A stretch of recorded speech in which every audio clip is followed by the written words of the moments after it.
Hey snowmobilers, in today's video we're going to talk about replacing handlebar warmers. As usual, in my case, I wait until it's really cold out. This is going to be a little bit more challenging than it normally is. Let's get into it. Before we get started, we're going to need a few things. I've got my little portable air compressor here. So we're going to need an air compressor, and we're going to need a nozzle for the air compressor that's got a nice fine tip on it. You can see I've got wire cutters there, and I've got my trusty heat gun. We're going to use that a lot in this because it's cold out and we need to heat everything up to make things fit together better. I'm using a soldering iron from about 1960. If you don't have a soldering iron, you can use crimp fittings. You just got to make sure that you get a good solid crimp on the wire. Sometimes they can be loose, and then you're not going to be able, if you don't get a good connection, nothing is going to work right. So you want to make sure whatever you do, solder it if you can. Otherwise, get really good crimps on the fittings if you're going to use it that way. So in this case, the next thing we're going to do is start taking stuff apart. You can see I've got the handlebar pad off, and I'm taking the throttle block and loosening that up. I found it more difficult than I expected to actually take the throttle block off. Rather than disassemble it, I just need to move it out of the way. Now I'm going to use the heat gun to loosen up that grip. The grips are not glued on. They're just friction fit, and they're very reliable that way. They'll stay on for as long as you need them to. I've heard of people gluing them on, and to me that's a mistake. Now you can see in the center of the grip is looks like a little divot or a dimple maybe. That's a hole.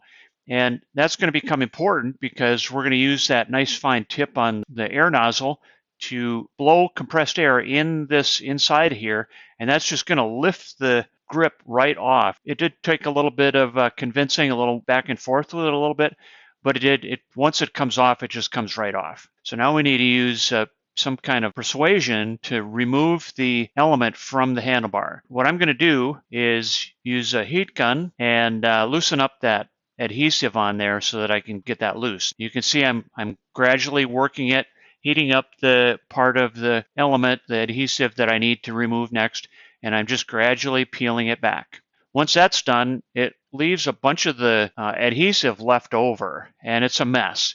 We need to get all that off. The only thing I can find that won't damage the paint but will remove all the adhesive is carb cleaner. So I'm using carb cleaner in this case, preventing overspray with the rag and then wipe down to remove the adhesive. And you can see that it's nice and shiny now, and we want it as clean as possible. This is kind of one of those times where we really need to get it all off. The next thing to do is, I don't know what I'm pointing at here, but if you look right where my arrow is, there's a hole for the wire to go through the throttle block. So we want this wire in the element, that's in the center of the element. We want that wire to go right straight through there. Once I get that ready to go, and you can see the element is kind of hanging here now because I've already fished the wire through the throttle block. Now what I'm doing is warming up the handlebar so that I can, the adhesive sticks really nice. And now I've got those wires centered on that hole back here in the throttle block, and I'm going to start from the center and stick kind of roll the element over one end and then roll it the other way. You don't want any kinks in this or anything like that. You want to make sure this is nice and flat all the way around. Once that's done, we're going to put the new grip on. These kinds of grips, you can buy them long and then cut them to the right length. So I would highly recommend that. When in doubt, buy long and then just cut it to length.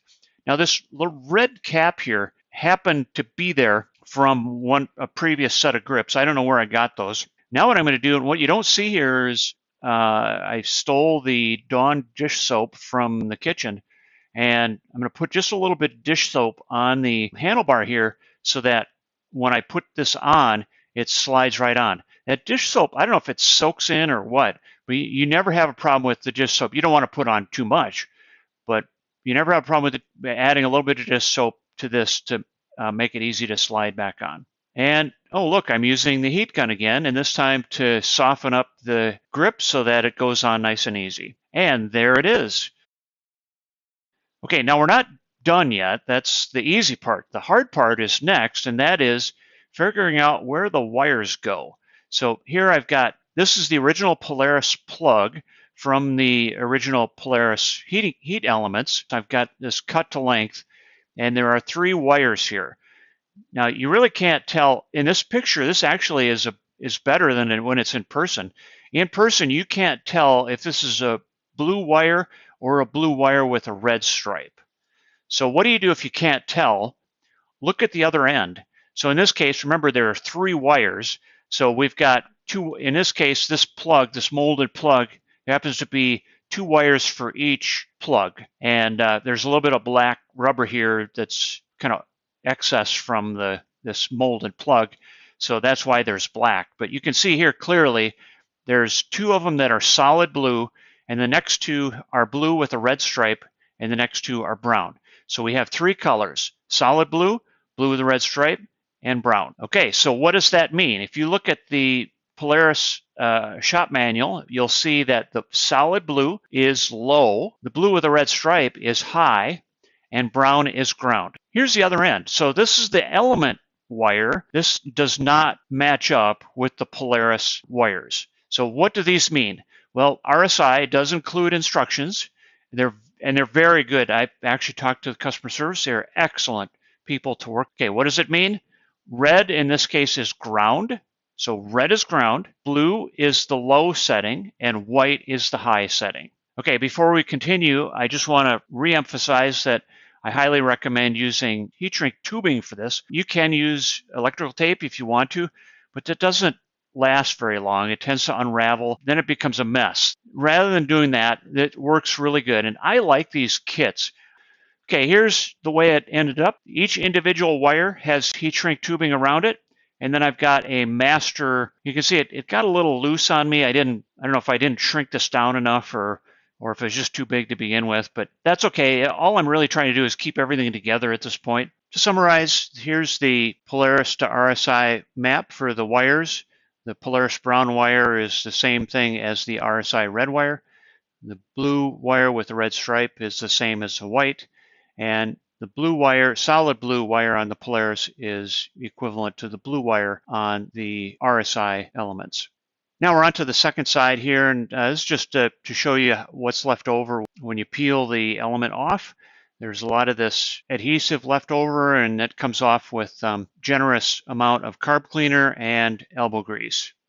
Okay, a couple of tips. One here is to, when you have to cut this outer jacket off, put it on a board or something, and then score it with a sharp utility knife. So don't cut all the way through it. Score it down the length of the wire here all the way to the end.